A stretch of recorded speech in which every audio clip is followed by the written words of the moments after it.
36. Still doing it. I was like, is he gonna say it? I was waiting for you to say it. What? I was waiting for you to say it. It's rather low. It's really hard not to say it. I don't know why. It's just our official intro now. It's so hard not to say it. No, we're still here, I guess. Yeah, and I was thinking, we used to have the talking sessions back with coffee. And I'm like, wait, what is it about the cacao that I like so much? I'm like just kind of an extension. Since I don't drink coffee anymore, cacao is kind of like a better version of coffee, Maybe if we combine the two into coffee. Oh no, cacao and coffee don't go well together. Coffee. Anyway, so the topic is, and I'm gonna try to lay it out, but it came up,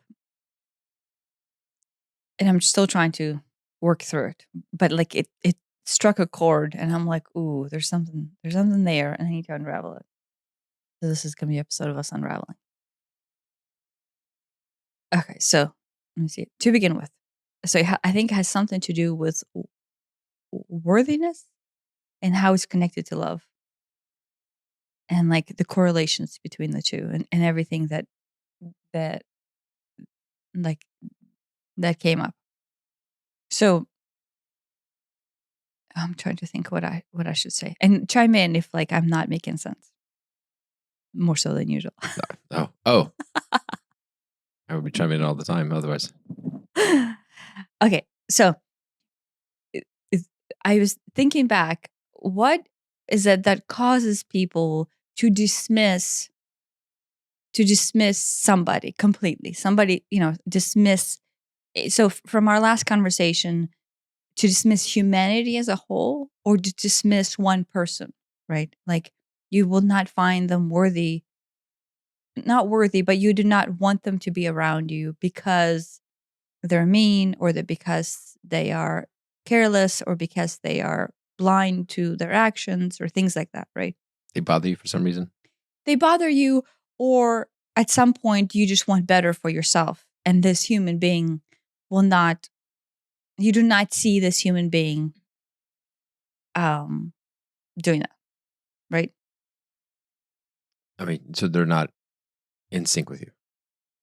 Yeah. Okay. Right.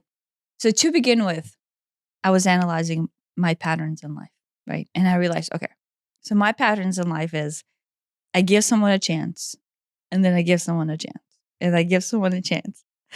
And then after so many reiterations of that, I somehow build a narrative in my head. Now, I'm not saying this is right or wrong. Right now, I am just purely trying to describe my life pattern. And after so many reiterations of that chance, eventually I derive at a conclusion that this human being is not going to behave any differently. And then therefore, the only way for me to not feel like shit when I'm around them, or not to be abused when I'm around them, or not to get into arguments when I'm around them. So whatever it is that I don't want happen, right? Like that's a big nebulous definition. Like there's something I don't want to happen when I'm usually around this being, right? And so then my natural response is to go, yeah, enough is enough. And, whatever that means. For me, it means, extradition. Okay. So there's that. And I'm like, okay, well, is that right or wrong? Right. Then I started thinking, is that right or wrong? Because everyone I have talked to in the past, they're like, what? Why are you letting that happen to you? Like, and so there's this like. Why are you letting them treat you that way? Yeah. Okay. Right. Like, right. Ever since you've met me, right? One of your first like judgments upon me were like, why are you letting this person like totally abuse you for the last 2 years? Former boss? Yeah. Right. That was the first time you saw that happen to me. Yeah. Right. Did it feel like abuse at the time? Or did it feel like, oh, I'm just being a good friend? Mm-hmm. I thought I was a friend. Yeah. I thought I was like her best friend. And that is what people do, is they bend over backwards for somebody and right. disregard. And it's not to say that can't be, that a relationship can't be that way, where two people, are really good friends and, go out of their way for each other from time to time, but for each other. It's not one-sided. And I didn't see the for each other part. Yeah, well, I didn't see the for each other part either. It was No, I always mean, I did not see that it was not for each other. I did not see my side of it as me being used and somebody else. yeah. Isn't it funny how it's so easy to see everybody else's, but it's so hard to see our own? No, and in the show yesterday, they said that like somebody is so open-hearted and naive that it's impossible for them to actually see through the real intent of a human being, right? And then I was thinking, it would be difficult for me to see through someone in narcissistic behavior or sociopathic behavior, right? Or psychopathic behavior When it's happening to you, when it's happening to me. but if it's happening to someone else, it's easier to see. Maybe, yes, I think it is. maybe. I'm the same way because it's easy for me to, I could see that, but I couldn't see, same thing going on in my life various times. Yeah. No. So there are obvious scenarios where somebody is narcissistic or sociopathic or psychopathic, whatever all those versions are. And then you are simply too blind to see, right? And then usually somebody else pointing out makes you angry. You're like, oh, how dare they were my best friend. And then later you're like, Yeah, wait. yeah. You have to justify your best friend's behavior. Yeah. They're good people. Yeah. Yeah. No, so one, I will say this to begin with, I'm very prone to blindness because I love to see good in people. Like I love, love, love, love to see good in people. And I guess maybe, question one is if somebody is that way, how many reiteration will it take before you see through somebody as opposed to blindly seeing good through people, right? But the other question is in the open heart space, what is the difference between seeing good in people and being in that open heart space, regardless of them? Right. What would Jesus do? Right, right. Jesus go house sit for them again? Mm. Would Jesus go house sit for them again and work late and pick up their kids and all those things that you did? Yeah. Well, no, in that scenario, it is a little bit more obvious to see the abuse, right? But what if it's not the abuse? And what if it's just complete blindness, right? And in her case, I don't think it was an abuse, right? No, I There's don't think it was blindness. abuse. I don't think she was a sociopath or a narcissist at all. No, she was selfish. She was Which selfish. Which is not that far away. But I don't think she really realized The one-sided nature of things. Yeah, I don't think it was as deliberate as maybe it even appeared to me. Yeah. I think it was like, oh, who I need something. Who can I depend on? I can call Tanya and she'll do it. Anything. Anytime. Yeah. And I think she probably did think that you were friends too. No, I do. But because you would hang out and stuff, right? Yeah, no, we hung out all the time. I Yeah. mean, she was like my best friend at the time. Yeah. And that's kind of sad. But yeah, the flip side is, did you ever ask her for anything? No. So, we can't even say if she would have or wouldn't have been able to help. Yeah. No, she would like make me do stuff that I definitely did not want to do. Say make you. I would help. I would not be able to say no. I did not know how to say no, and she would utilize ask that. you, and you would say yes. Yeah. Yeah. And whenever situation, and this is a sideline of what I actually want to talk about, but whenever situation starts out where a relationship doesn't start out quite right, that is a sign that is not a relationship that needs to start.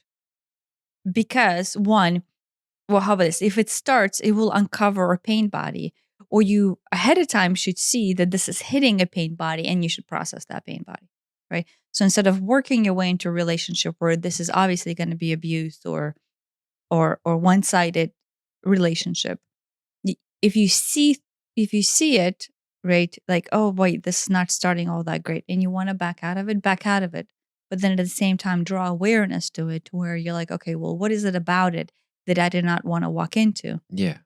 That was keeping me from walking in, and then something kept me the other direction. Yeah. Yeah, there's a whole story there. I'll tell you that, I guess, and outside of the podcast. And Okay. so, Off the record. well, no, I mean, you might have heard it, but there was, the spiritual guidance, my intuitive knowing, With that person? yeah, my Okay. No, I don't intuitive know. knowing actually had me walking away, Oh, and then everything else yeah. made me go back in. Yeah. You'll have to tell me later. Yeah. I No. mean, when I you know who I'm talking about. When I started doing some work for that guy, you know who I'm talking about. Mhm. The first time I met him, I'm like, oh, this guy feels a little skeezy. Oh, no, there's an intuitive Yeah. knowing that But comes at the up. same time,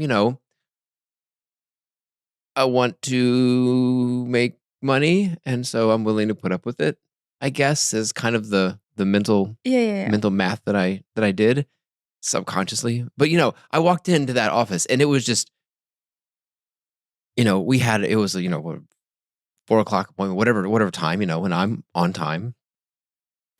And but he was in the middle of something and I had to wait, and I'm like, "Ah, that's not very cool." I understand that things come up or whatever, but it was like it was, I don't know. I had a feeling from 10 seconds into that office that Yeah. there's something up. And sure enough, that was, Yeah, no, the intuition will steer yeah, you away from yeah. things that are not of your highest good. It's like, yeah, I made some money, but at the same time, I wish I had never met this person. Yeah, but there's lessons to be learned. There's Of all the things you wish you did. Yes, there's a lot of lessons to be learned there. Yeah, and so all of this, and what I'm saying is there's lessons to be learned, right? So yeah, in some scenarios, and these would be different scenarios, there's a scenario where somebody is obviously not good for you regardless, right? Like the relationship is just not good for you. And to some extent, some relationships actually do not matter whether or not they continue to exist in your life, right? Like in my case, seeing through that and going, yeah, I am kind of being abused here, and it's a very one-sided situation. I want to remove myself from it, right? Me walking away from that, there was no harm. Like I didn't miss on, Yeah. I didn't miss out on anything. In fact, You're not quitting a job. You're not yeah, I'm not right. Like divorcing with kids in the mix or something. Yeah. yeah, and so in that some Very low situations risk. are easier to walk away with, and then Yeah. you kind of see through it as you separate. You're like, oh Mhm. look, there's all these scenarios where, yeah, it turns out that all of my free time was eaten up by this person, or the actions that we did together, whether or not I wanted that or not, because I couldn't say no. Right. Only later did I realize this. All of it was because I couldn't say no, Yeah, me and it too. was my lesson of like, oh look, here's endless amount of opportunities for you to go, yeah, I'm not going to drive 45 minutes to your house because you're crying and you're having a meltdown. But at the same time, it's like, that is the kind thing to do. That is the Right. friend I thing mean, to do. if a different person with a different type of relationship, yeah, that's what you would do. Yeah, but Right? I didn't see that relationship as anything, abusive, I guess. Yeah. Yeah. Okay, so there's that. There's people who in your life. So I will paint the different scenarios, and then maybe later on we'll go blanket statement of like, wait, but what is the right thing to do from the higher standpoint of open hearted, right? So there's those that you could walk away from that are abusive, right? And then there's those that you can't walk away as easily, right? If it is a divorce, like marriage situation, and there's kids involved, and like, well, you want to work through the issues. You want to spend time making sure that Yeah. you do everything possible, not to stay together for the sake of staying together, right? Like I brought that up, but like actually work through your issues so you're staying together for the right reason, and thus the family circle continues to exist. Yeah. Or have a relationship with your parents, right? Like if right, you don't want to annex your parents. But wait, is annex the right word here? Estranged. Is annex bring it in? Yeah. By Wait. force? Annex is bring it in. Yeah, right? okay, yeah. Exile. Exile. Yeah, I guess exile is the opposite of annex. I don't know. I'll have to look this up. Right. You don't want to estrange yourself from your loved ones to some extent, right? But at the same time, like there's set of definitions that you have to draw in order to determine whether or not the continuous relationship will become something else, Yeah. right? Yeah. And so so that's what came into my head, right?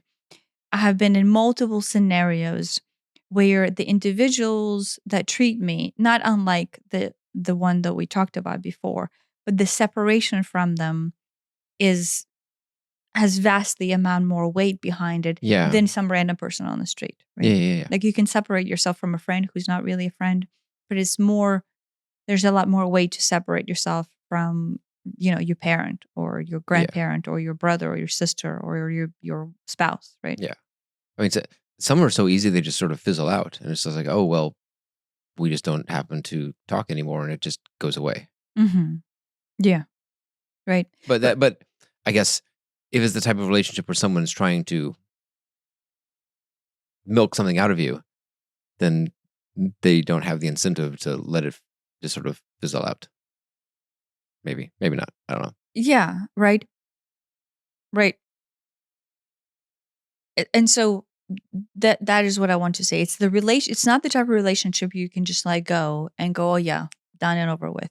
It is something that is a little bit more meaningful, right? Or at least by societal norms, it is not something that you just brush away, right? And so then I thought, okay, so I'll paint a scenario, right? It's somebody who you're close with, you have been close with all of your life, but then based on the way they are acting towards you is disrespectful. Let's say, or at least you find it disrespectful. And you have brought up the fact that you find their actions disrespectful, right? And you spend a lot of time doing that, right? But they don't see your side of things, right? They don't see the fact that, wait, this person, regardless of how I'm acting, this person is voicing their opinion to me. And they're listening, but they're not hearing it. Right. I know I'm describing you, but like I'm also describing me too. So it's like both of us are in the exact same situations, and yet maybe we haven't taken the right time to process that. Or how about this? I want you to weigh in on it because I thought about it, but then you haven't maybe yet. And so, or if you have, maybe this is like what needs to come up for me. Yeah. And so at some point you realize, right, that like, okay, this person is the way they are, period, by age, by their mentality, by their lack of open mindedness. And yes, they're not doing this maliciously or intentionally to hurt you, but their action is so blind and they're so comfortable in their blindness. And the only thing they're living is their own personal pain and their own personal trauma, that they're not willing to step past it and then like go, wait, what is this person saying?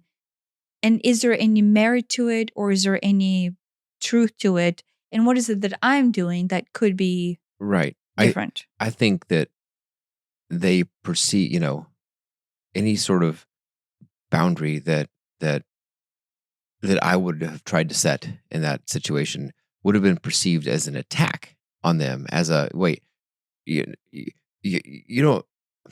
If I were to say, I feel that you are being rude and insensitive and inconsiderate, and it would, we're back to example one where we are dealing with a narcissist in this particular example, but it would have been no, I don't. I'm not doing that.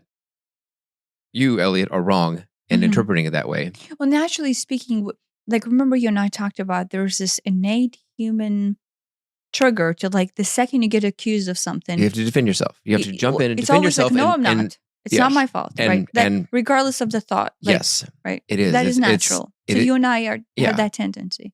right. I try to recognize it and try to at least hold off for a couple of seconds. These days, I try to. Don't always succeed.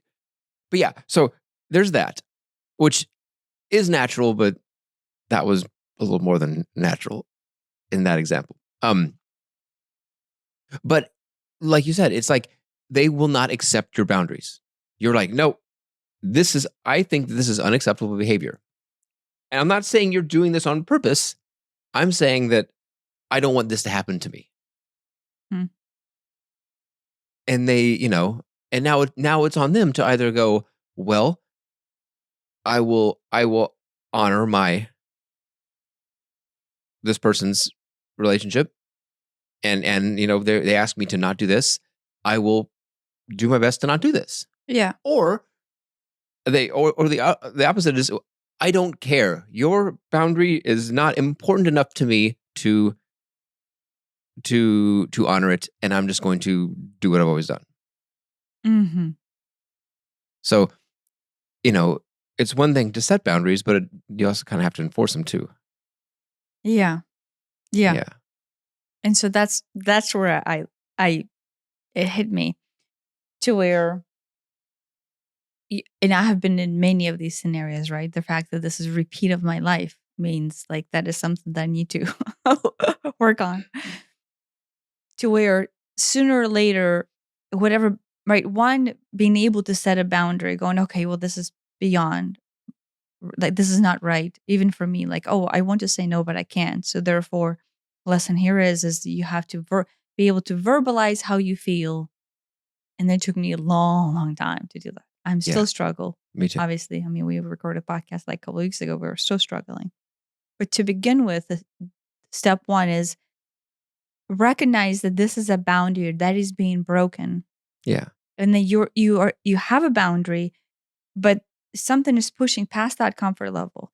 Now it is on you to decide whether that boundary is the right boundary or not. Right. But it is still your innate truth. Your innate truth is, this is causing me to have, a vomit-like reaction towards this person's action. Right. And it's like, the boundaries, I guess could be negotiated between two people, hey, I don't like when you say this. Well, I say this because of reason X. I don't know. Yeah, no, but it's an open conversation to where you two are trying to meet in the middle. You're two trying to both understand each other, working through one another's pain body, right? If somebody tells me, if somebody uses me, right, which has been my thing, like uses me as a chess pawn, and then like that's my thing, and then I have let people do that all my life, and the new thing that I'm working on is not being used as a pawn. Then when I verbalize, I'm like, yes, I was used as a pawn, and that is not cool, right? Like, oh, whatever, right? Like, I mean, I'm having a hard time verbalizing that to this person. I'm sorry, but I'm sorry, but you used me. And, in my case, I will say this, I switched to English as my primary language at age of 13. 13, yeah, late 13s, early 14s. And so my vocabulary in Russian and then my demeanor in Russian is kind of stuck to a 13-year-old state. Yeah. And so, which is really strange. Like I have this split personality. 40-something-year-old English-speaking woman, but you're a 13-year-old Russian-speaking girl. Almost. That's, which, I mean, I know that when you verbalize that out loud, that sounds completely fucked up. But my vocabulary to have a range of conversations that I could have on especially like on the business type of a level, I noticed that is a hurdle I had to overcome, right? Mm-hmm. To like, I never had to have serious conversations. So not even like being able to have the balls for it, because the balls translate between English and Russian is fine. But it's the vocabulary behind it. And so therefore, like I have to insert English words into my Russian vocabulary because I never gained that vocabulary of like emotional perspective, I guess, in Russian. What do you think that changes? Not having the words for serious topics. I mean, I'm sure it goes back to disempowerment, right? Like I would, right? So not only am I not able to say no as a 13-year-old in Russian, right? I don't even have the words to say no the right way as a 13-year-old in Russian. And I think it's just niet. I think that's it. Yeah, but you have to. The kind-hearted part of me needs to dance wants around an the explanation, right? Like I want to like ease the pain instead of just saying niet, right? Because "niet" was never part of my vocabulary. That's another thing. Is my parents raised me to where "niet" was not something I could even Is say.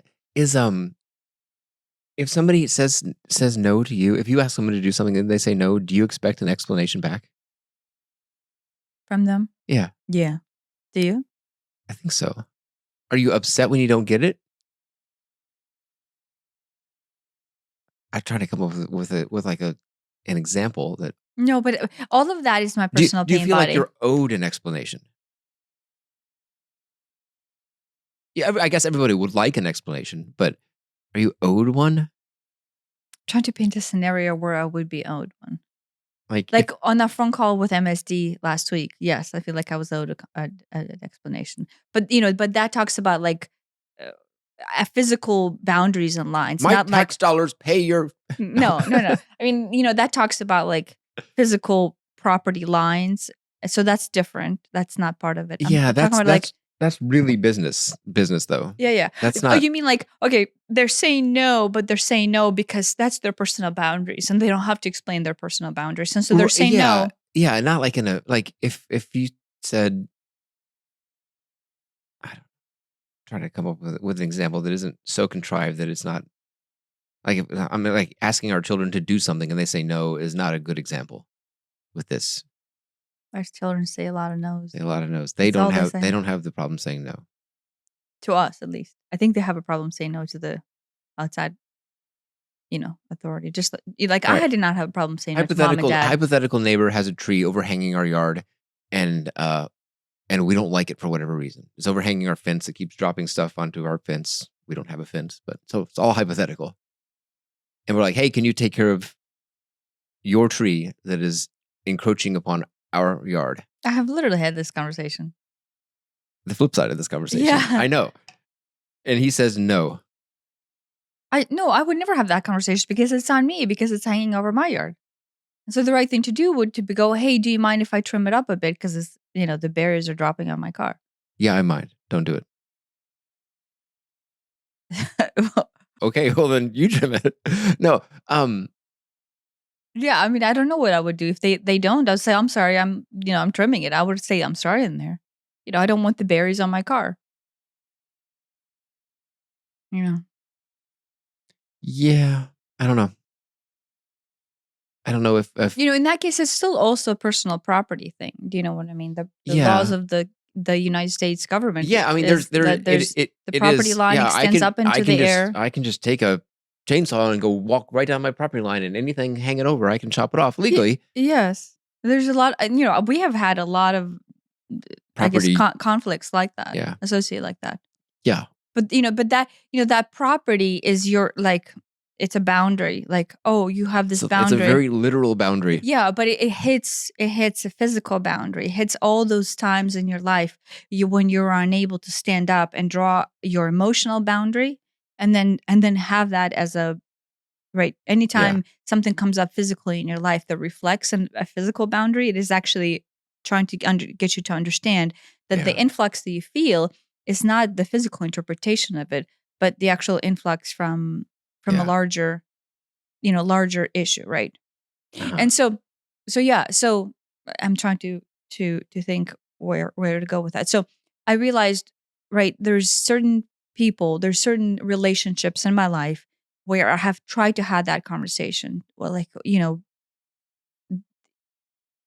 I'm being used as a pawn in this scheme, intentionally or not. This is how I feel. And I don't want to be used. There's no hard feelings, but that is not actions that I want to continue to experience forward. Yeah. It's like I don't want to continue this relationship in the way it has been going. Yes. Right. That's not saying I don't want to continue the relationship necessarily. Yes. But I can't. I just can't. No, I can, right, in the way that it's going. In the way that it's going. In the way that it's going.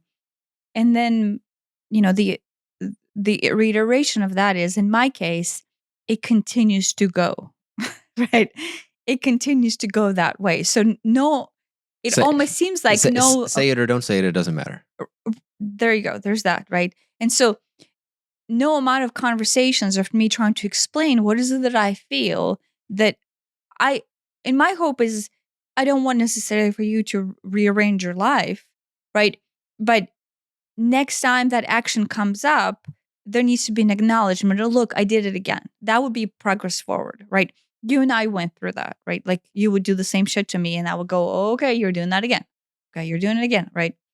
But in my case with you, right, we're committed into this for some portion of long haul, and then so therefore I'm willing to show you over and over and over, okay, you're hitting that thing again. You're doing that thing again. You're doing that thing again, right?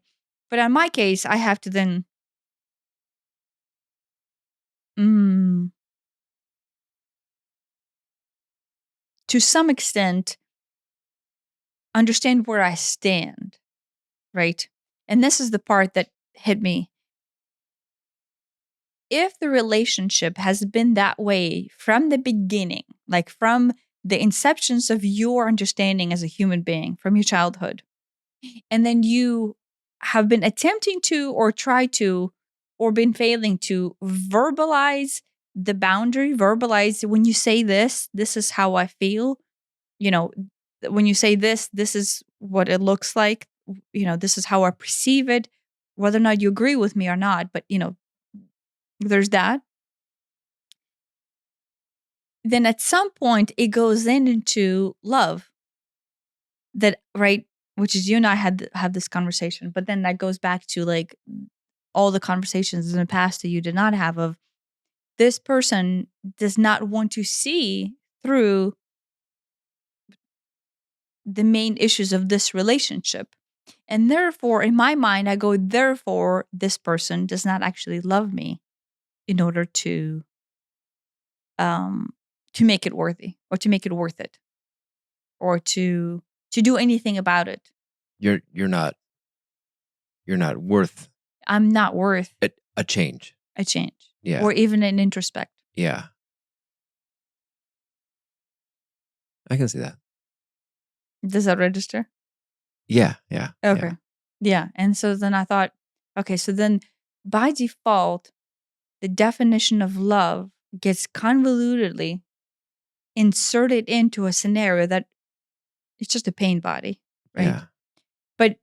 But because we're unable to see through the depth of this person's pain and through the depth of this person's blindness, what we do see is their choice and not exploring their blindness and not exploring their pain, not addressing anything that they want to address. And then thus putting a parameters on the relationship between you and this person. Like, guess what? I'm not willing to do the work in order to like Right. And fruitfully it's acknowledge like, my yeah, bullshit. and it's like ideally that is what we would like is for them to do the work. But failing that, what we would like is for them to not do this one particular thing that we've here's the boundary. Please stop doing X. Right? It's like at a minimum, please stop doing X. But really, please figure out why X is so important for you to do, even though it is detrimental to me. Yeah. Yeah. Yeah. But at least please stop doing X, or please try to stop doing X, or please recognize when you're doing X and yeah.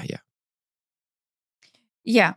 But in that decision or really indecision into making any change, I automatically go subconsciously. This is all subconscious. This is the nugget that came up. And I am not worthy for this person to do some sort of like situation there. I don't know.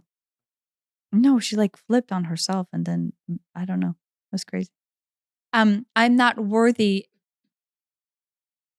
for this person in the retrospect of love to they would to make any changes, period. They would do it for someone else like that. I mean, the truth is I know they will not do it for anybody, right? So in truth is it has nothing to do with love, right? Like Right. their actions is not related to love. No, I agree. I'm trying to see what the But the nuance is. subconscious, the nugget that got deposited there is I'm not worthy for this person to really even like think about their actions in some aspects of it. And then therefore this is not love. This relationship does not carry love. Right? And so Mhm. love becomes dependent then on Behavior. behavior or lack thereof, or certain types of behavior versus not certain type of behavior. Do you see? The nuance of love is tied to commitment into conversation, understanding, or desire for betterment of self. But like in my case, right, not for the self, because the truth is the betterment of self should always be done for self. And then that then will outflow out into the world, right? That is the truth. But the pain body portion of me deposit that betterment of self as, therefore, the worthiness of you is somehow determined based on whether or not I want to Better yourself. better yourself. Do you see what I Yeah. mean? Yeah. Yeah. Interesting. Yeah. Right. I mean, that's not to say that, and there will probably be times where two people who are all in on bettering themselves are still incompatible, or they person A feels like they should or have or are entitled to do whatever X happens to be, and the other person's like, no, please never do X, and there's just a disagreement, and that's fine. That just means that that's not Compatible. compatible, I guess. Yeah. Yeah. No, but what I'm saying is, in that case, you can walk away, but that might mean that's someone who matters, right? Like in the long run. Right. Like I know every human being matters, but they're not like your significant other, or they're not your parent or your child or whoever, right? Yeah. Yeah. So in this case, you would like to continue to have this relationship, right? So then what I wanted to point out is the pain body that causes me to abandon that relationship actually takes my personal pain body of I'm not worthy. And this is the proof that this relationship is not worth it, because this person does not see me as worthy enough in order to do anything about bettering this relationship. So you see it as more of a reflection on you than a reflection on them. Well, in some sense, yeah. Yeah. I Right. guess I have as well. Right. I mean, it's both. It's both. It's like, But there's a personal pain body there, yeah. right? The personal Yeah. pain body is, it hits at the portion of myself that does not think that I'm worthy enough, right? Which for me comes out of my table leg, right? I guess this is all subconscious, right? Like I'm trying to address a subconscious flow here, and not Mhm. necessarily something that even logically or I'm aware of like day to day, right? But subconsciously, it hits the flow of myself that I'm not worthy, period, right? And this is a proof in this world that I'm not worthy, because look, this person doesn't even think that I'm worthy enough to to evaluate their actions, Yeah. right? But then knowing that that's the case, then that person's actions right from the beginning are being evaluated against my filter of me being worthy, right? Right. So the actions of that person have nothing to do with me, right? Like from Right. the higher end standpoint, realize that they're doing what they're doing out of their personal pain body. But the only thing that I'm interpreting and able to see out of their action is my pain. That is, look, here's the proof that I'm unworthy. Do I want to be in a relationship where someone doesn't find me worthy? Dot subconsciously, because I don't find myself to be worthy. Yeah. And then you're like, well, fuck no. But it's almost like you're rebelling against this person because they don't see you worthy. But then truth is, you're trying to find your own boundary of being worthy. Yeah. I mean, it's projection, of course. Yeah. But But I'm just trying to show this but particular at the nuance same of time, projection. it's and I have done this every bit as much, if not more, than you. But it is you're searching for your own worthiness out there. Your worthiness becomes defined by, well, they won't stop, saying mean things about me, therefore I must not be worthy. And so your worthiness is defined by whatever Bill says. Your worthiness is defined by the world instead of you're just worthy because you're a human being and all human beings are worthy. Yeah. Which, yeah, that's been a huge thing for me. Yeah, but in this case, it's not what Bill says. In this case, it's like, here's somebody who's supposed to love me, right? Because this relationship matters more than Bill next door, right? Or Bill over at the pub or whatever. And they don't, right? But they matter more than Bill. If it's somebody important. If somebody important. Your parents. Your parent, right? Yeah. So therefore, it is really hard to dissociate this human being is supposed to love me. Yeah. Yeah. As a child, right? Yeah. That is the association there. Yeah. And this relationship is more than Bill, right? Or more than Debbie, right?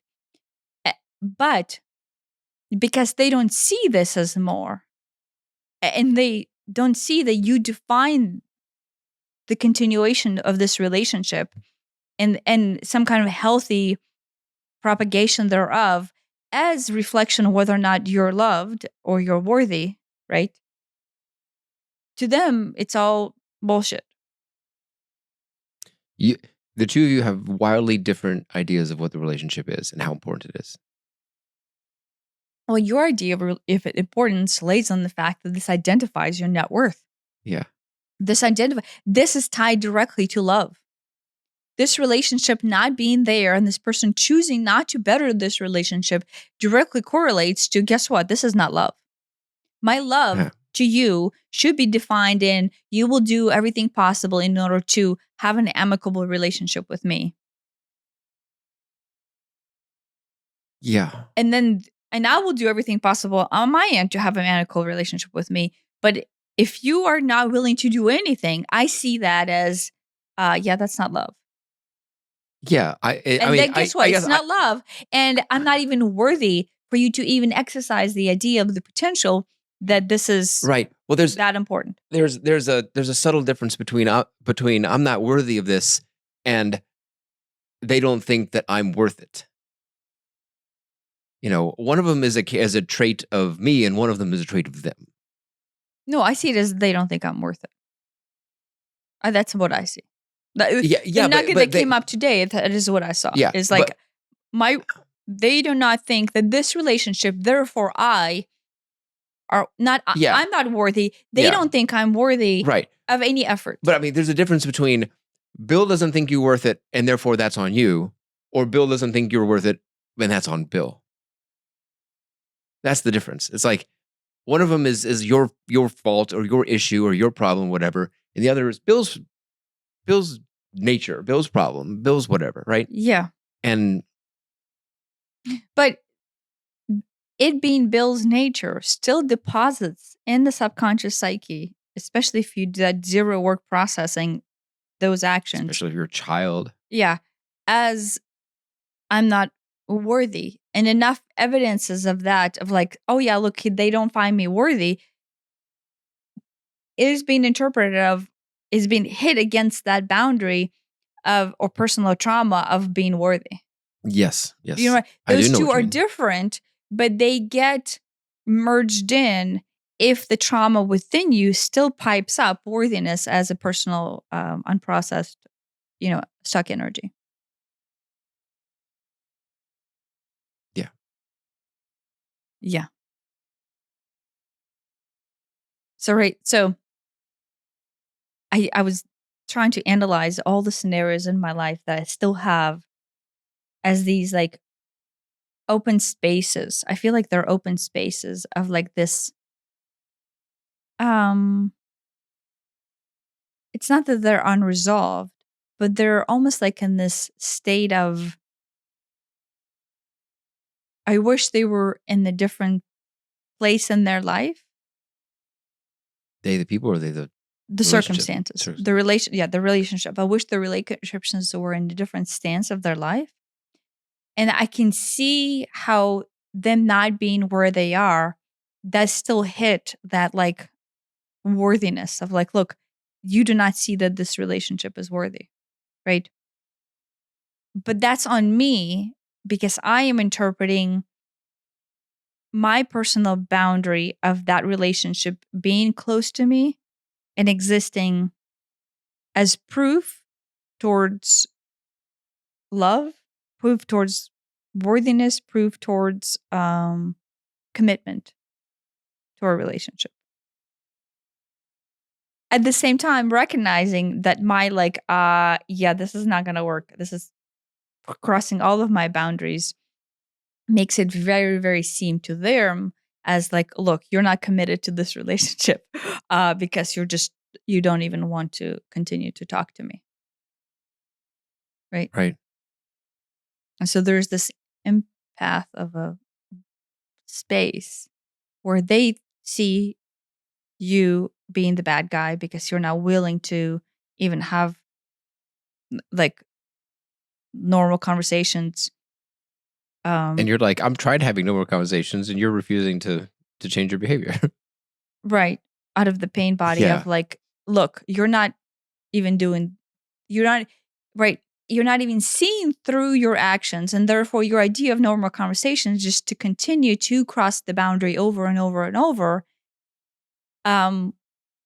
Because the right conversation is not being had by us. You're right. I have deemed this person as incapable of having the right conversation with me. So you just write them off. Right. I wonder how many times we have been on the other side of that, where we're the ones not honoring somebody's boundaries, I'm sure all the time. and we're just Mhm. completely blind All to the it. time. No, I mean it goes both directions. Right.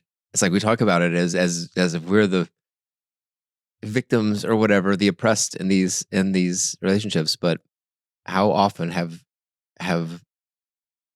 I done that completely blind to it? I mean, you've done that I've to done it me. to you. I mean, I and I know have verbalized it. that much I know, but like obviously I've done it to oodles of people, and I can't even come up with an example. Yeah. At all times, the right course of a conversation, right? Like, I know we have like painted this picture. And so, like, maybe like now I try to unravel what is the right actions behind Yeah. it. At all times, having an honest conversation, open heart Open-hearted conversation of how you conversation. actually feel. Right. Now, it does not mean that this person has to like go, oh my gosh, I totally see your point. And yes, you're absolutely right. I'm going to change everything that I do And yes, and I've do been it. doing this on purpose to get to you. And Because yeah, it's never that. it's not that. It's not going to be that, They're not. right? I mean, maybe there are some people who are out there maliciously trying to mess with you by saying things, but usually it's not that. It's if they're saying something mean, it's because No, they have no clue. they have no clue, or it's a defense mechanism in order to help them feel better about themselves, or there's all kinds of No, everything that reasons, we do. but it really has nothing to do with you. It's not Yeah. you. Yeah. You just happen to be, they're doing it to everybody, and they just happen to be doing it to you too. Yeah. The right approach to any of it is actually to verbalize how you actually feel, regardless of it actually being acknowledged or not. Like, Right. it doesn't even matter And- what the other person's response is. To begin with, you have to actualize how you feel. Ideally, realizing that you probably feel that way because it's coming out of your pain body. Right. Right. And you don't have to justify feelings to them, but you should probably explore your feelings on your own. Yeah. Right. And we can choose to realize how we feel and start to explore that on our own, regardless of any conversations that we have. Right. But anytime I go into that space of retrospective, like, okay, well, this is how I feel. What is it about it that doesn't sit right with me? Like inside, right? Like I try to have that. Mhm. And then, usually with me, I derive at it feels like continuous actions of disrespect, of usage, of being a pawn in some sort of like ridiculous scheme. And because that is a trigger for me, but because that hits me like, look, I do not want to be continuously used.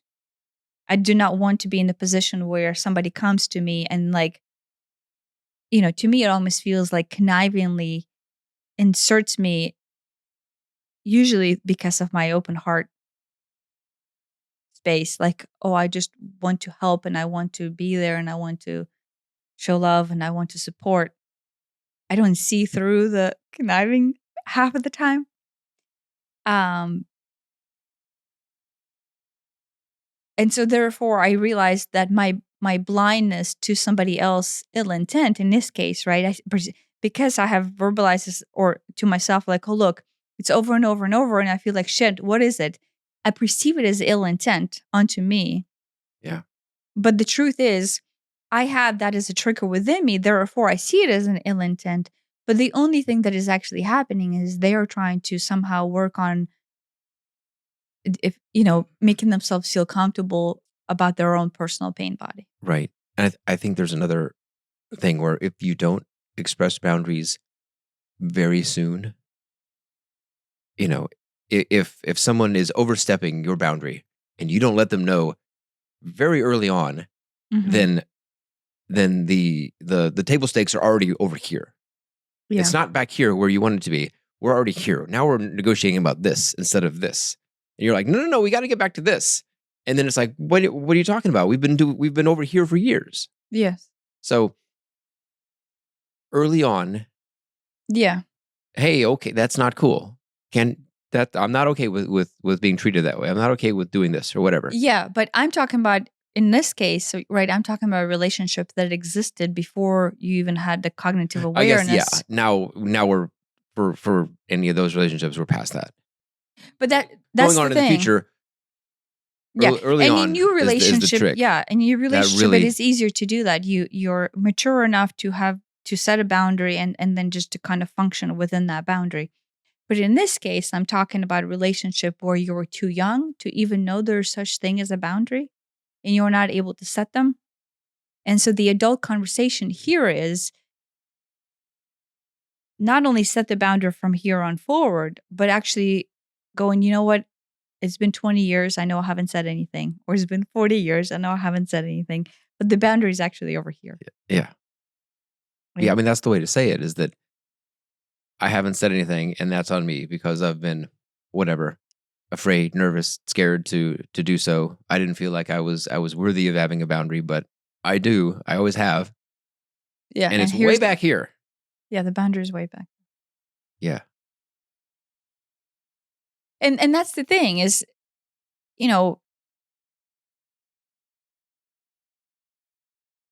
it might be a shock. Like it comes through as a shock. It certainly can, and usually does come through as a shock, because it's like, wait a minute, what are you talking about? Because we've been way over there the whole time, and now you want to go way back to here. Yeah. Yeah. Yeah, and so that shock, especially if the relationship has functioned for so long, and your boundary not being expressed, and then thus by your defense violated, right? Like in my case, violated. Like I feel violated because I have been 20 years of violation, right? Yeah. Is like, oh, that's a lot, right? Yeah. But because I have made excuses of why I'm not going to say anything, and why I'm going to let it be over here, and why this is the case, and why I'm going to bend over once again and go there once again, and then like pretend like everything is hunky dory. Yeah. Each time, right? It does build that resentment. Yeah. Towards them, but in fact, it is actually resentment of you towards self of not being able to verbalize that boundary. Do you know what I mean? I do know what you mean. And so like the love itself is already being broken as the resentment builds. Do you know what I mean? Yeah, resentment is poison. Yeah. To love. Right. So because you see them crossing that boundary over and over and over, that you never verbalized on your end. They don't even know. That's the thing. Yeah, they have no clue. You see it as them being the aggressor or being the abuser. And it's just a normal Tuesday to them. Yeah. And you get angry at the situation over and over because you feel like they're the bad guy. But again, to them, it's just another Tuesday. But to you, that's resentment. Each one of the Tuesdays is a resentment. The truth is resentment towards yourself of not, once again, having a voice to set the boundary. Yes. I mean, yeah. So there's a lot of like that self-loathing and like worthiness and unlovable that comes out of that resentment. Each time somebody crosses the boundary that you never verbalized comes in as proof. It's more proof It's more proof. that I'm, yeah. Despite they don't even know that this boundary exists. Yes. Right. Yes. Right. And if you were to, and so if you finally do verbalize your boundary and then you hope things will change, right? You're like, okay, I'm finally saying something for the first time. And I'm saying that this is how I felt. This is how I'm used. I do not like it. This is, I don't want this to continue forward. But at the same time, you're still trying to have that love in the relationship to where you're like playing nice because you're like, I don't want to not have the relationship. So you're trying to say something that is very difficult for you. Right. But in the circumstances, because you want to have a continual relationship, but at the same time, you're like for the first time voicing your opinion of like, hey, this is not cool. Like, I know I haven't said anything. And obviously it'll be a shock. Like, wait, what? Yeah. And then so you're changing the game on this other person. Yeah. And it's like all this, what was used to be normal behavior yesterday and for the last 20 years is now different. Yes. And that can build resentment the other way. Yeah. So no, but all of a sudden, I have been classified this way. Oh, Tanya's just having hissy fit. Right. Like, oh, it's just a phase. Like, oh, this is just a phase you're going through. But, I don't have to do anything on my end, right? Just wait. I will just wait, wait this and then out. you'll be fine. Like, we'll go back to the way things were. And I have had that not directly said to me, but very much implied. Like, oh yeah, this is just a phase. And then like, it's still on you. Like all of a sudden you're changing the definitions of the structures and game, but that's on you because all of a sudden you're going through some sort of thing.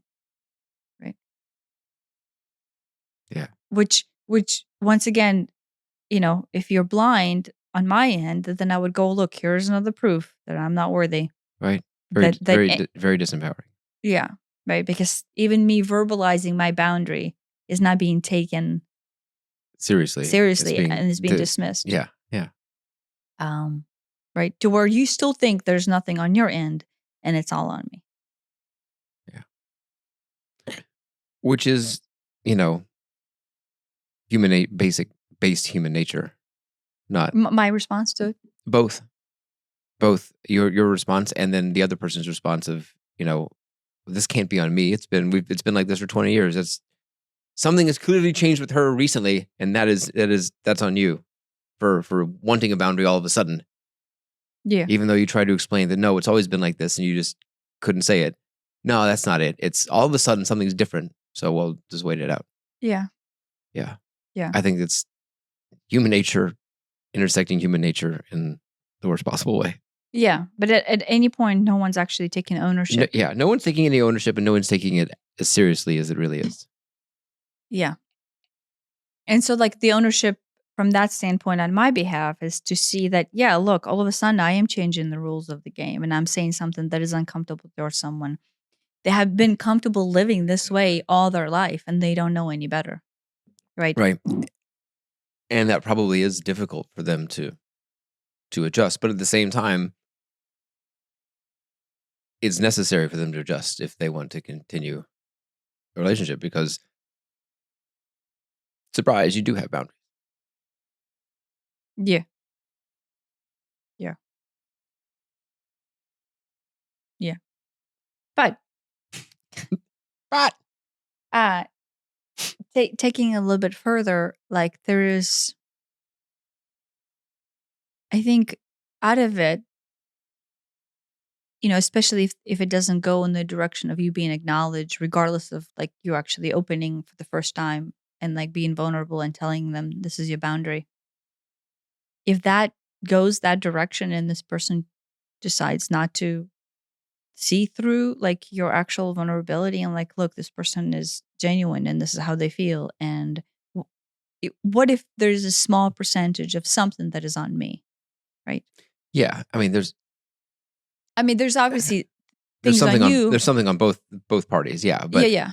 So on here's how I feel. Like on my end, what you and I have been struggling with and been going through is anytime I feel like you do something that violates my boundary and I verbalize it to you, for me, it is extremely hard to keep my heart open and continue to trust that even though you're struggling with acknowledging that this one thing or two things or three things that you do violates my boundary, and then there's something that you need to do about it, it is hard for me to then trust you, keep my heart open, and then continue to be in that, you know, rigmarole of a situation where what my tendency is to bolt, right? And to Yeah. run and go, yeah, that's not going to work.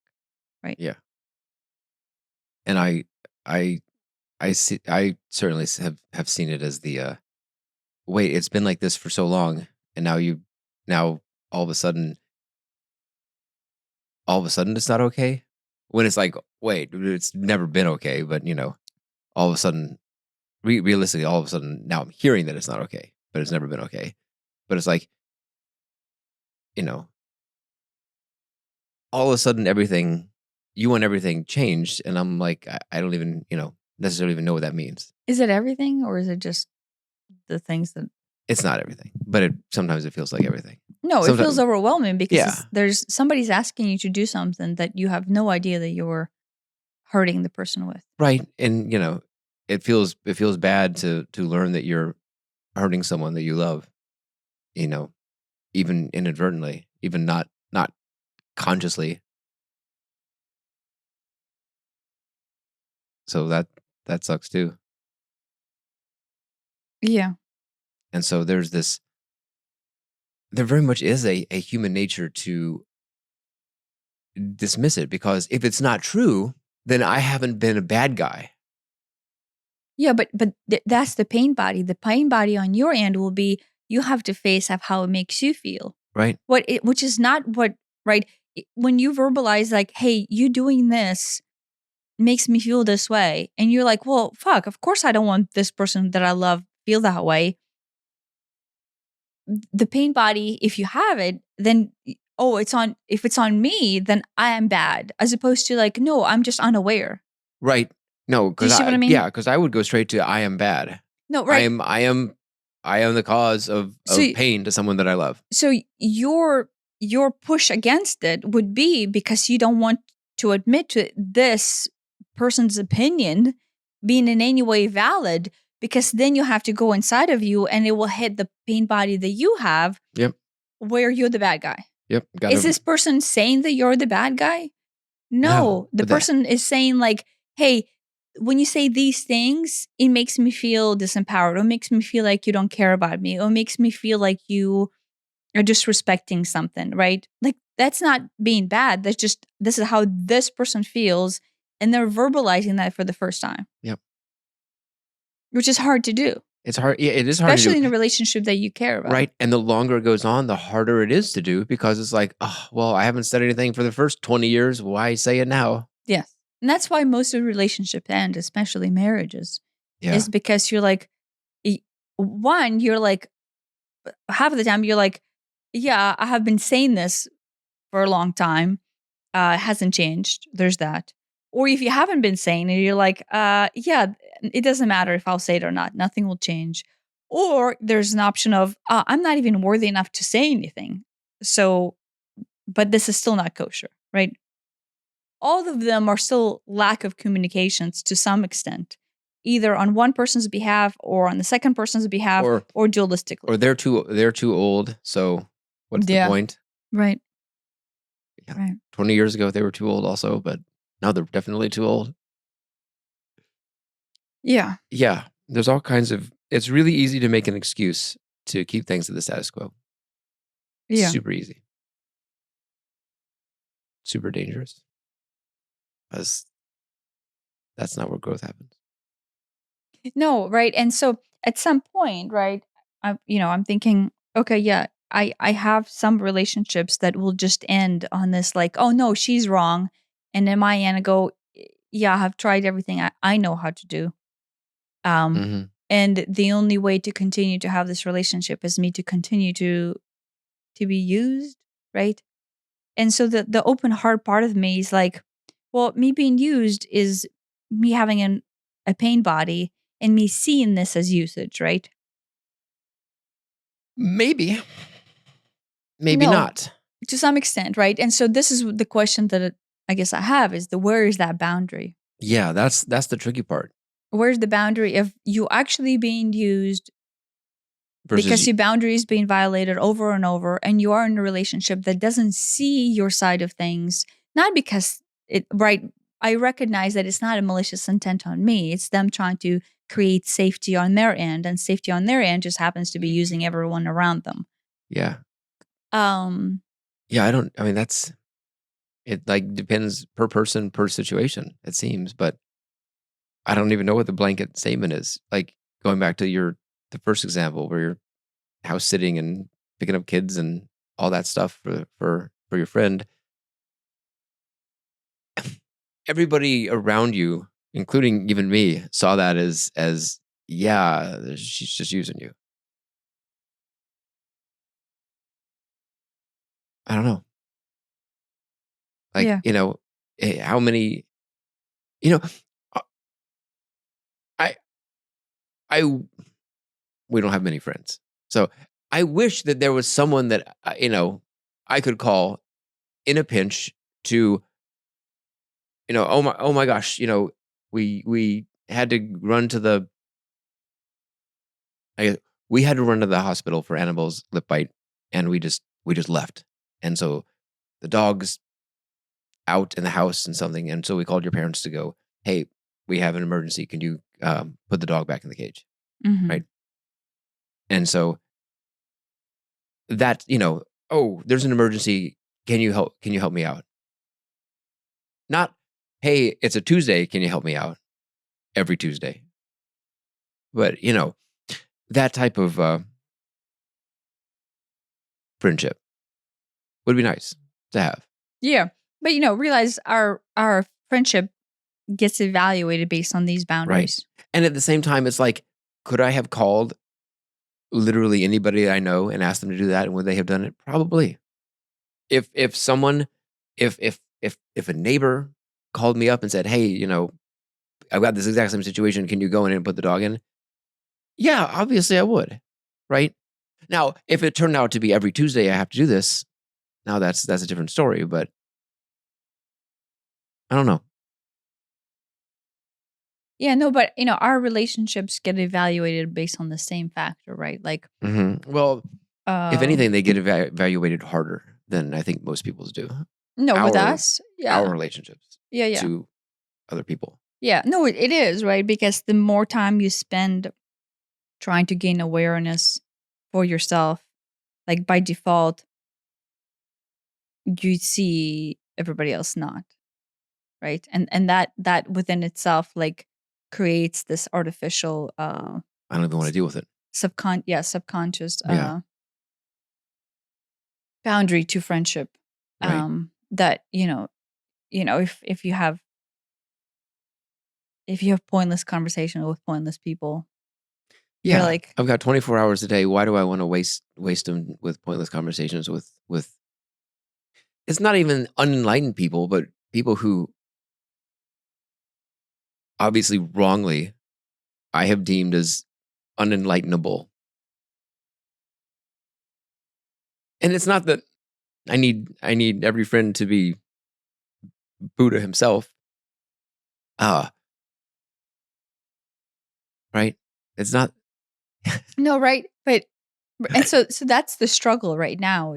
That I like they came up, I guess, this morning is like there is this subconscious definition of what we believe humanity to be, um, based on our pain body, based on our sets of experience that then we just then generalize and draw into one definition and then continue on forth.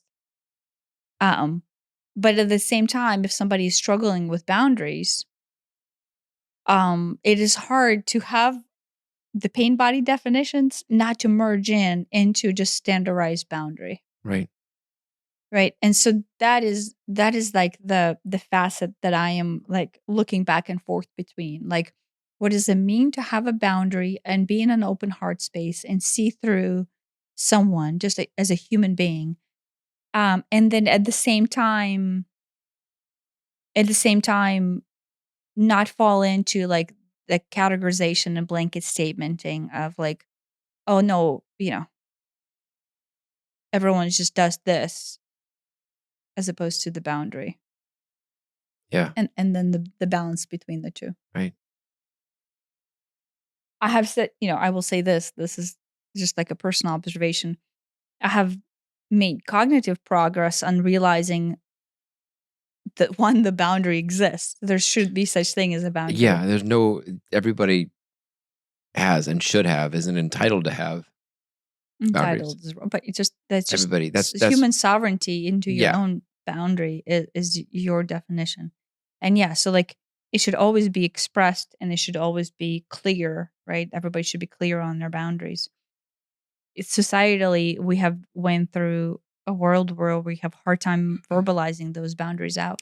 And Some of us do. Most of, I no, mean, I think most you of and us I do. do, right? Yeah. But yeah, no, right. But at the same time, there's this balance between an open heart living and still having a boundary.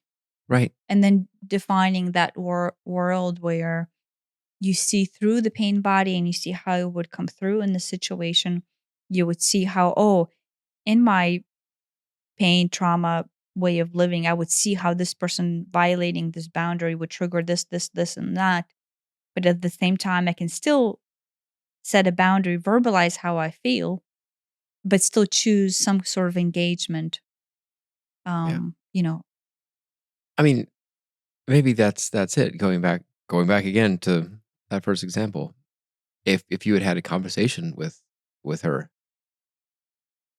about how you feel, about it seems that, that I'm doing an awful lot of favors, serious favors, very time consuming favors for you. Uh, that would have probably yeah, no, that would have fixed it. in that case, the situation was completely broken. Like it wasn't even there was no boundary period, right? Right. So I think I've graduated past the no bound, like not even realizing that there is such thing as a boundary, and you say no, right? Um, Yeah.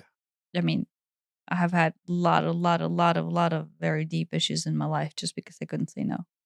So I know that much, right? It took me 40 years to figure that part out. Me too. Me too. Right. But now there's this balance between finding the boundary of being able to say no as you build the relationship forward. And that's almost easier. Right. But then also keeping an open heart into understanding that other people are in different spots in their life and they're addressing their trauma a different way. Right. I see that. But it's almost, the challenging, and this is kind of like where this like split situation is. The challenge is once you reach a point in your life where you draw boundaries and where you draw definitions and where you're trying to be more cognitive about your personal space and your sovereignty and what it means to explain that to other people, it is extremely difficult to go back into your old relationships. Yeah. And insert that in. Because you kind of go, well, that's old Elliot, and all those relationships are just broken. So I'm just going to write those off. Write It's those really off. easy to do that. Yeah, write those off, or like that's not even worth the effort of trying to fix that to some degree. Yeah, but the ones that it is worth trying to fix, right? Like I know there are some people who live the split personality of where their life from here on forward with all of these new people that they meet is like their new like self that has boundaries and is trying to exercise sovereignty and is trying to be the specific way. But when they go into their past, like with their Oh, it was Bill from college. Or even like with your parents or Oh, your yeah, aunts there you and go. Sure. uncles or brothers and sisters, you go back into like that old self, right? Because you're having a hard time taking the new definition of you, right? Whatever level of maturity or understanding you happen to have in this moment, and actually extend that back, right, into you taking your adulthood back into your childhood yeah. perception. I mean, complicating that is the fact that there probably are boundaries that you've never expressed to them, and it's like, That's okay, what well I now mean. I've got it's been over here when it should have been over here 40 years ago. Yes, that's what I mean. It's right. And it's like, how do I say I've never been okay with this? Yeah, no, you becoming a mature adult. Part of that is having to go back into your old relationship that you currently still have, and then basically reestablish those boundaries there. Yeah, Like, which is voice yourself as your new version Right. of you. Is it why? Maybe this is it's a personal answer to everybody, but I'm like, why is it so hard to have boundaries and to say no? Is it for me? It's like I'm like, I don't want to let them down. I don't want to disappoint them. I'm afraid it'll upset them. Which are kind of dumb reasons. I mean, because realistically, people say no to people all the time. It's not like,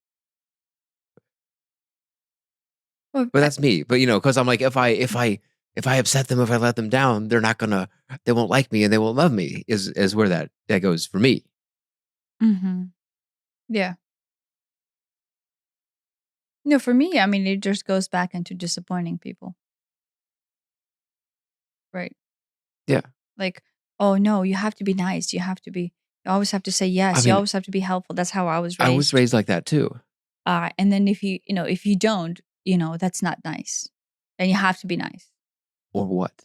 I don't know. They're or not. Like, then you're a bad person, I think. I think that was the word deposited within me. Right. And then it went back to the table leg of like, oh, well, guess what? That just proves that you're a bad person. Right. Mm-hmm. So with me, like the table leg is just Table leg. Right. It just goes back into, they never said if you're not nice, therefore you're bad. But like my rudimentary childhood mind went, oh, well, if you're not nice to people, and if you tell them no, and if you, like verbalize how you actually feel as opposed to bending over backwards for them, that's not a nice thing to do. And what does it mean not to be nice? So it means that you're bad. Right. Which is like, right, okay, that doesn't make sense. But that's where it went. But it's, everybody else's feelings and opinions are more important than yours, is what that means. Yeah, but in my case, it just went down to, I don't want to be bad. Yeah, but I mean, taking that mentality, which I grew up the same way. I am supposed to be nice. I am supposed to be all these things that, I guess, yes, do I just want to be nice? Sure, I do. Yeah. Do I want my kids to be nice? Do I want everybody to be nice? Yes, I do. But there's nice. And there's a boundary. And there's yeah, like self-sacrificing to the world for no apparent reason. Yeah, no, I mean, growing up in communist Ukraine, that was, Right. like you can in some way extend the rhetoric of like, yeah, sacrifice for the greater good. For the greater good. And I still believe that. And I get that to a degree. Yeah, it's like, people will sacrifice, do I want to wake up every morning in order to wake my children up and make breakfast and all that stuff? No, I don't. But we do because we love them and they have to go to school and all that stuff. There are sacrifices that we make for the people that we love, for our careers, for this and that. Yes. But there's like a subtle difference between that and, hey, can you watch my house sit for me again this weekend? No, there's greater good, and then there's being nice, and there's being helpful. And then there's just having a boundary. And you can still be nice and you can still be helpful, but then you should have a boundary. Mm-hmm. And my childhood way of being did not design boundaries. Yeah, me either. And so, yeah, I'm 40 years in, and I'm like only now go, oh yeah, there's such thing as boundaries, and I'm learning what it means to have a boundary, right? And in this conversation, what we're learning is, where does a boundary cross over into you're holding it, because that is what your definition of a boundary is. Um, and at what point do you close your heart or not close your heart as you hold that boundary, right? Yeah. And that's what I struggle, is that at some point the boundary or the resentment of somebody crossing over the boundary leads to a closed heart. It does. Resentment, It like does. that resentment, you almost project it onto them, but it's really a resentment towards self. Yeah. Where like, oh look, I got to protect myself because I don't have a boundary, and the only way I would have a boundary is if I close my heart and don't express love into the world, right? Right. Or towards this person. Let's Right. say realistically, it's or oriented towards one person. Yeah. No, I mean, that's And it. so love, like It does build love resentment. fails to exist, right? Because of that. Like, you know, and maybe this just speaks to the importance of having a boundaries. If we don't, and if we don't press our own boundaries, we're literally shutting ourselves off from love in some convoluted way. And like, that is not a direct line, but if you think about it, is if you are at all feel like you have this boundary that you have not verbalized, and this one person is abusing this boundary, and then they keep on crossing over and over, by default, it is supernatural, not supernatural, but completely normal human behavior to start to build resentment. Absolutely. Uh, Both to them and to yourself. Yes, Because it's to them for crossing it, and to you for not expressing that it's being crossed. Yes. I 100% relate to this. Yeah, but then that resentment by default is not love. Yeah. Do you know what I mean? Yeah. By default,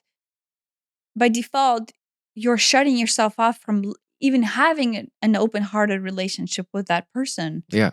Because you're slowly chipping away at any trust, at any reliance, or any thought of the true-hearted nature of their being. Yeah, you build by this. projecting the resentment onto them. Absolutely. Absolutely.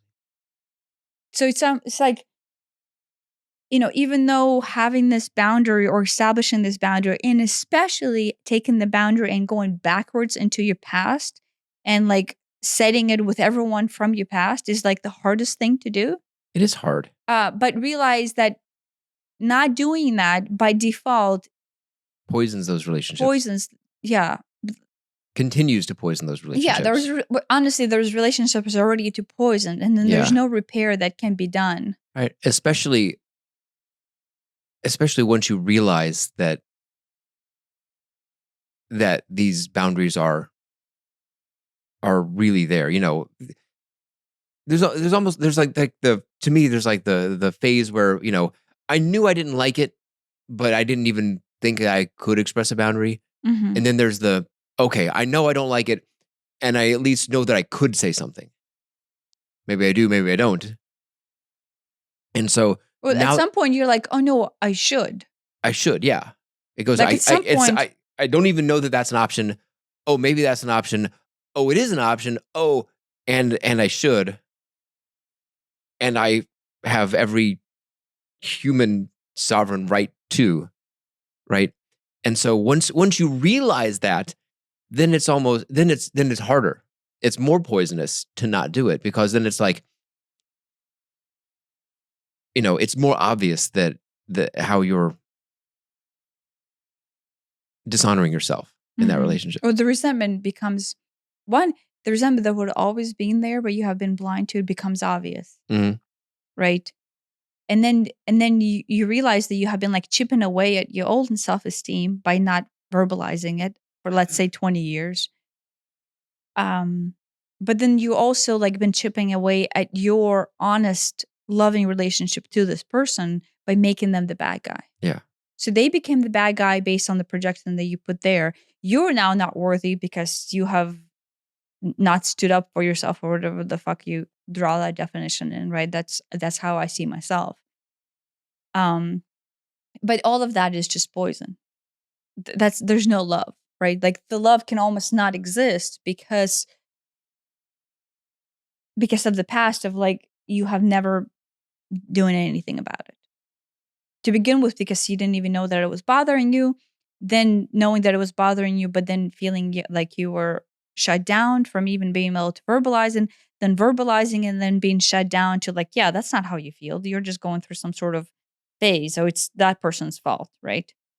To where, and then at that point you're like, okay, well, and then it's almost like in some sick way, we get validation to the 20 years of resentment that we have been feeling. That look, here's me 20 years in verbalizing how I actually feel, and this person's completely shopping. It backfired. Well, no, just like I thought this person's shit, this proves that this person's shit. And we actually manifested our own. Yeah. We only or backfire. manifested our own. Everything that we had feared comes true. Yeah. And it proves that it's not worth setting boundaries.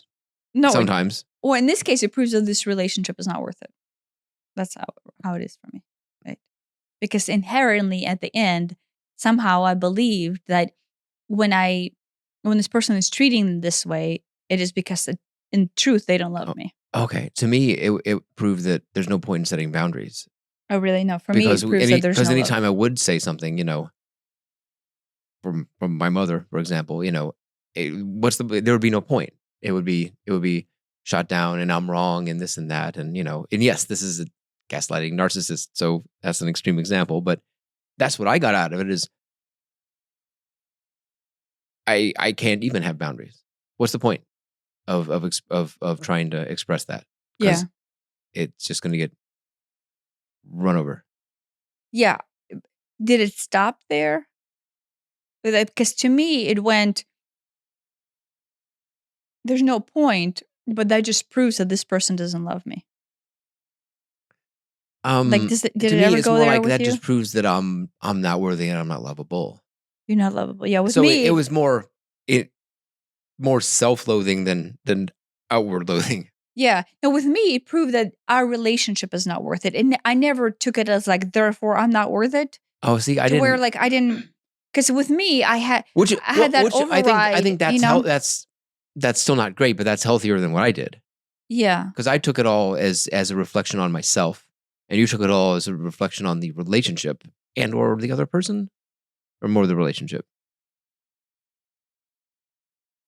No, I think with me, it might have been worse because I took it on to actual existence of pure love.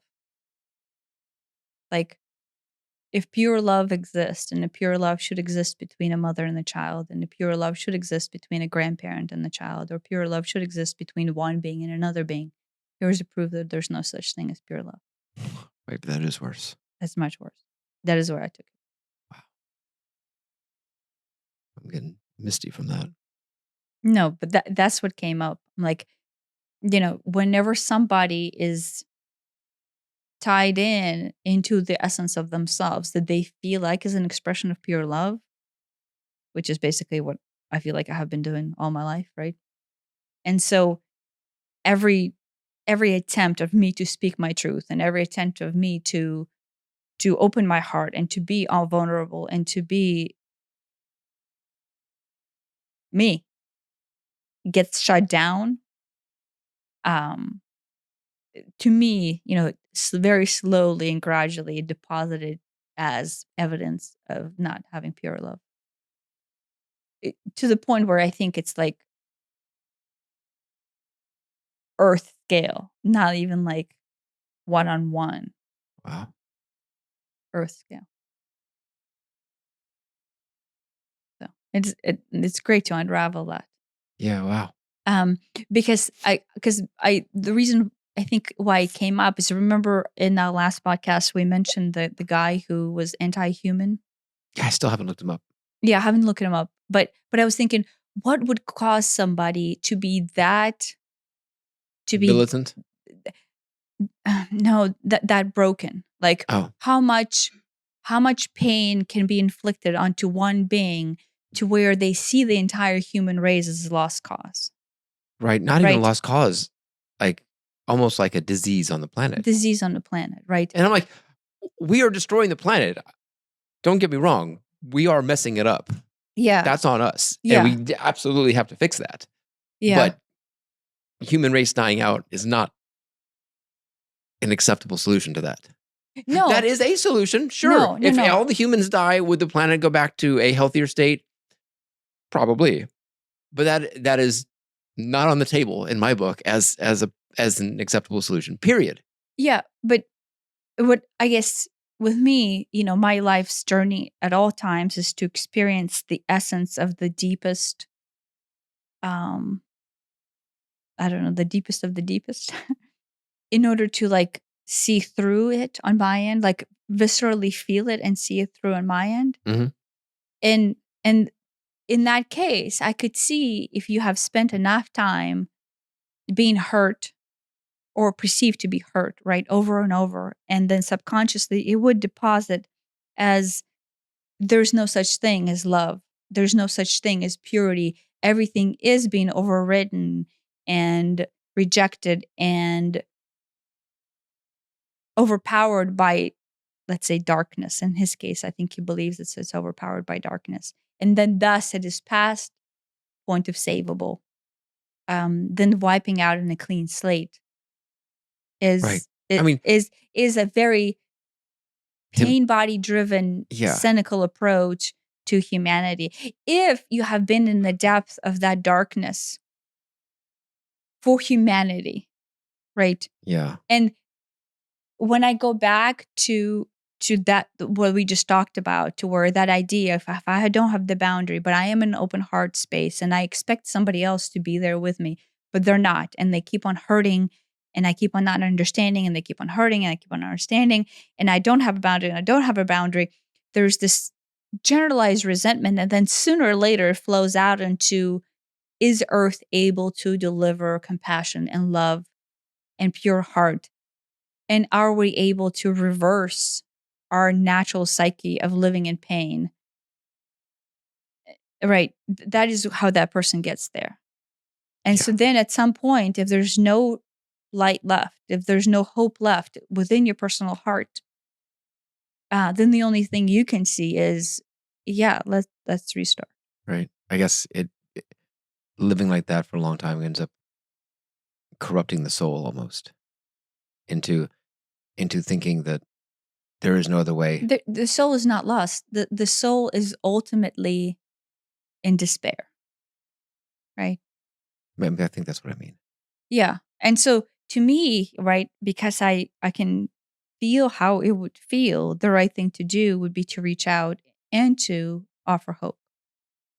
Right. To have a conversation of, here's how an open heart feels like. Here's how love feels like. Right.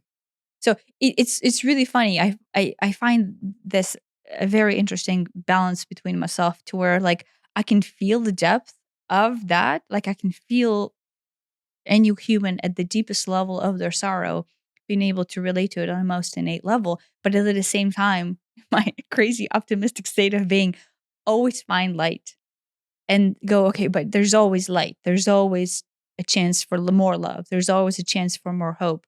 And I have no idea how those two can exist Right. on such a visceral scales in one body, because it's very difficult, to Polarized. Right.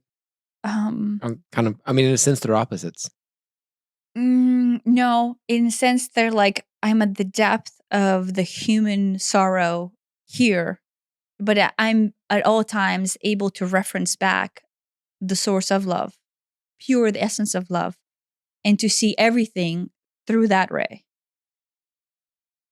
They're not dualistically opposite.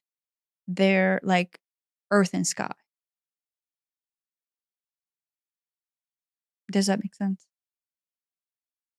Like they transcend the truth of three-dimensional reality. Well, the sky transcend the truth of three-dimensional reality. Okay, I think I get it. You know what I mean? Yeah.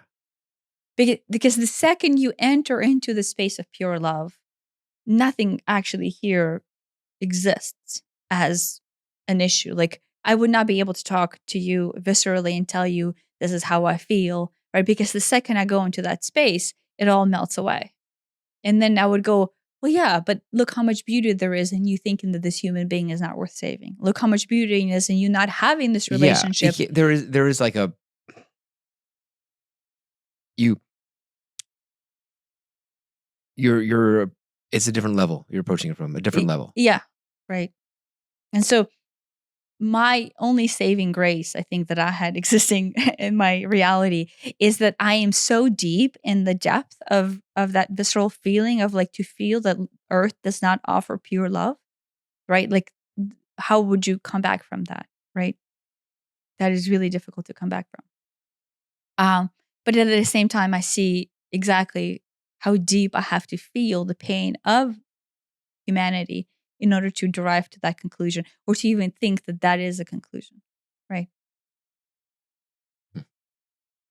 Yeah, but I think because the ethereal connection is always open, or if you choose to have it open, right, you very quickly, do not dive into the depth of despair.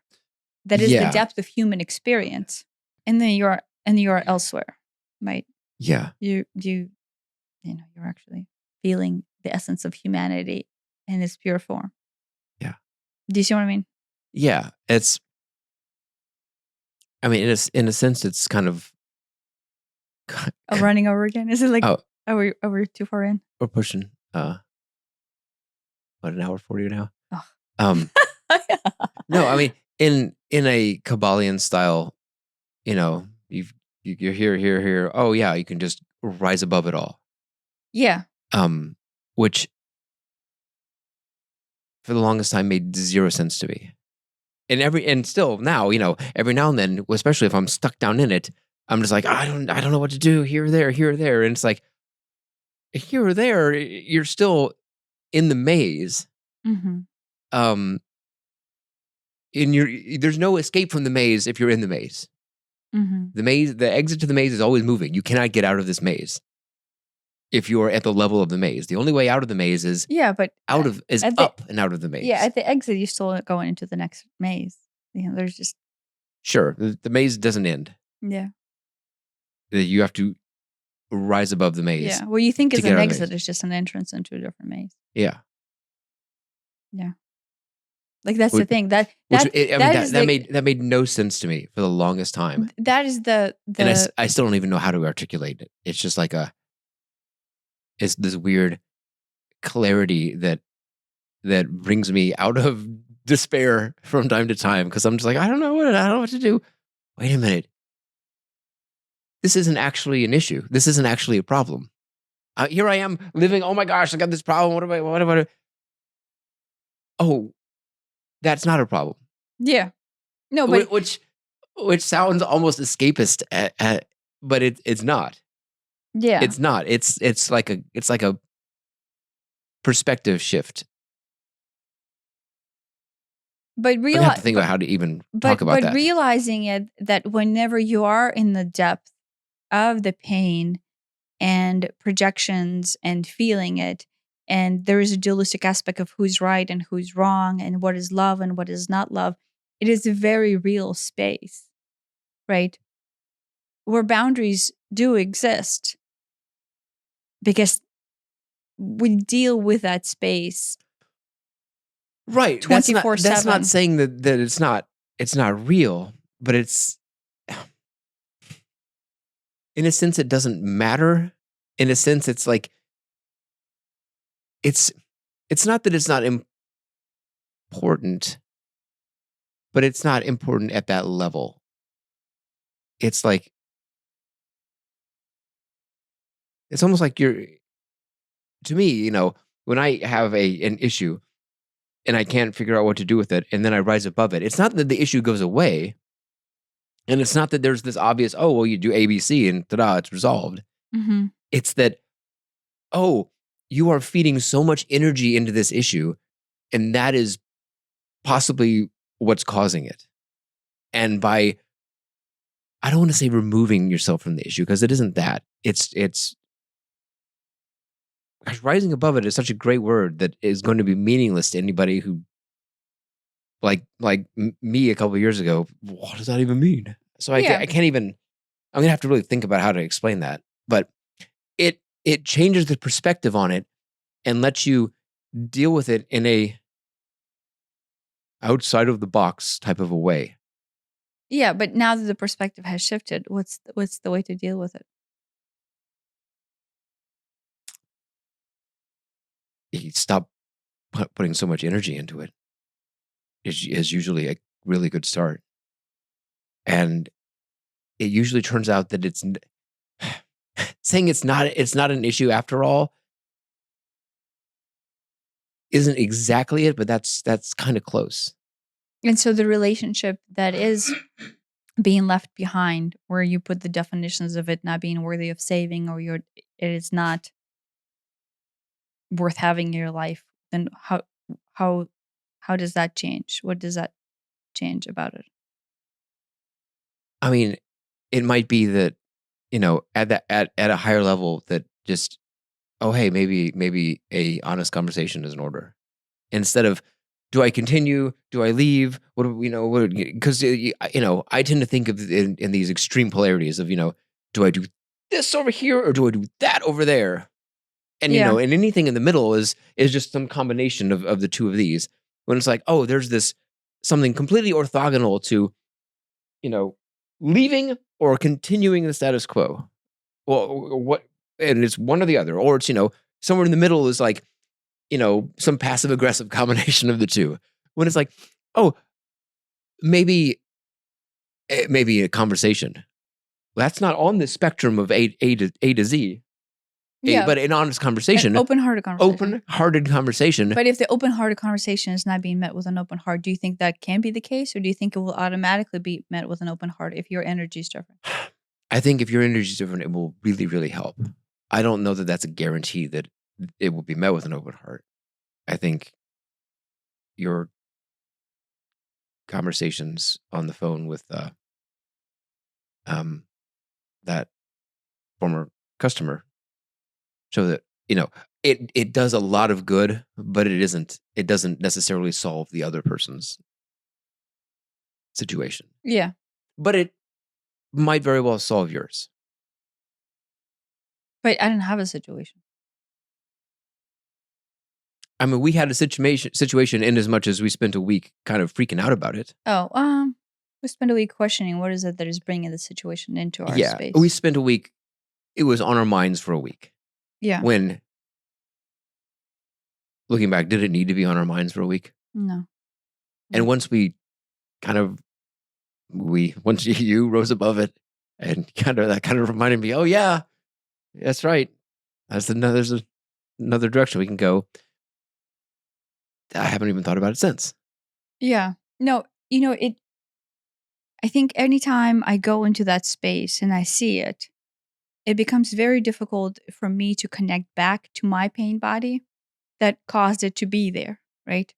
But at the same time, the only thing that it does on the greater scale is I'm actually able to connect to their pain body and see them much more clearly than ever before. And it clears that up. Their position makes more sense now. I see. So it's kind of like that Buddhist compassion. I see them at the core of their being. Like it opens me up to see them through my eyes.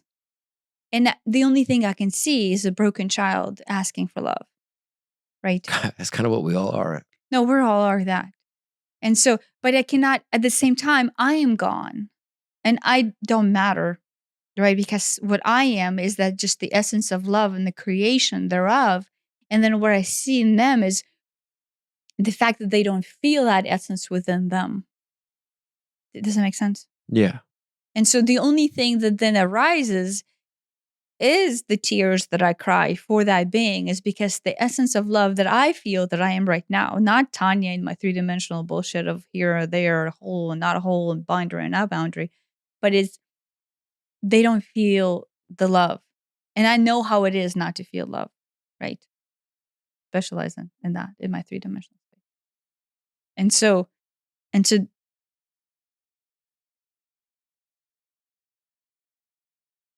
what's weird is at that time, whenever you're in that space, my well-being is almost irrelevant, but their well-being is more relevant than mine.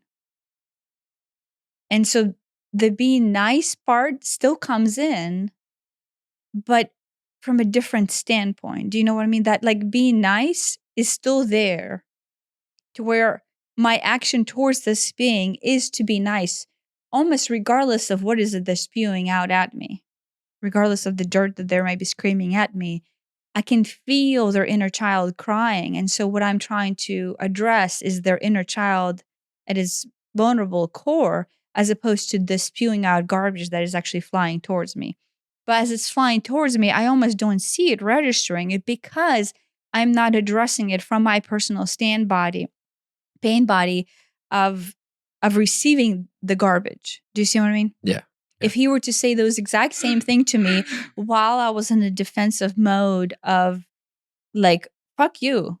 Why do I have to be subject to this abuse and Yeah. this ridicule for absolutely nothing, right? Then everything would register that way. But when he was still spewing those things out at me, they didn't even register, because the only thing that I saw is a child crying out, Yeah. trying to hold someone's hand because Right. he did not feel love. Right. In the same way So I that, am being nice, but it's not hitting your boundary at that point. It's like if but my boundary exists, right?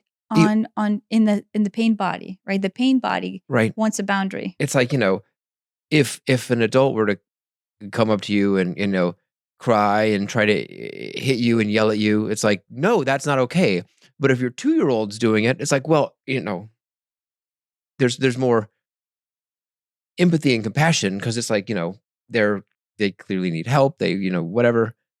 It is a child, almost like that. Yeah. Does that Like, sound escapism-ish? I see how it could, but I understand what you mean in it, so I don't think it is. Yeah. No, right from the earthly standpoint, you're like, well, if you say that, oh, you just walk around looking everyone's a child, and then therefore you're just trying. It's not that. It's not that. It's not that.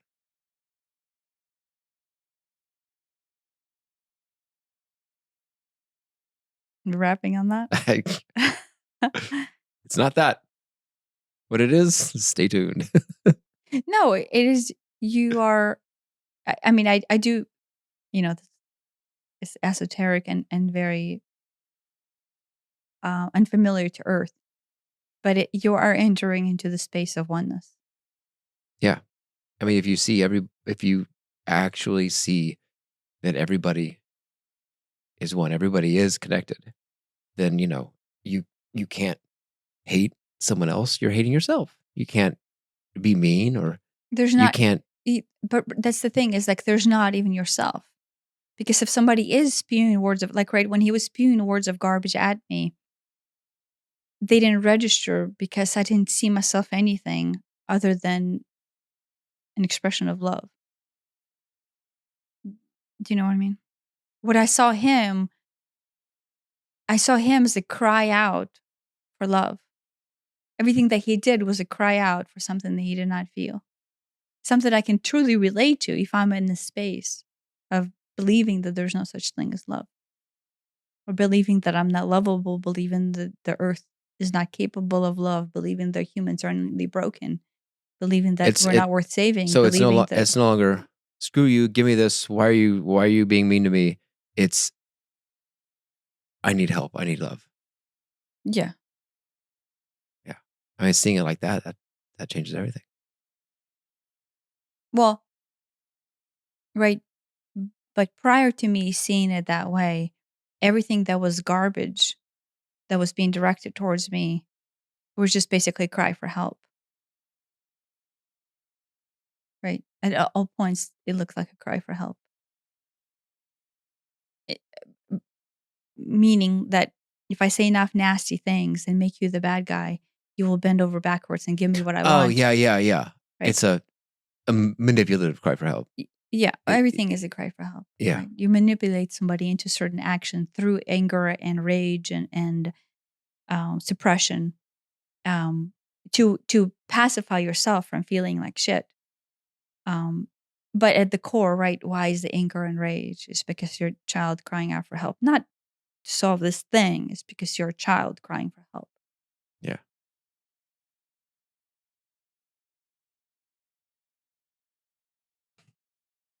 once again. Yeah. Thanks for listening. Thanks for listening.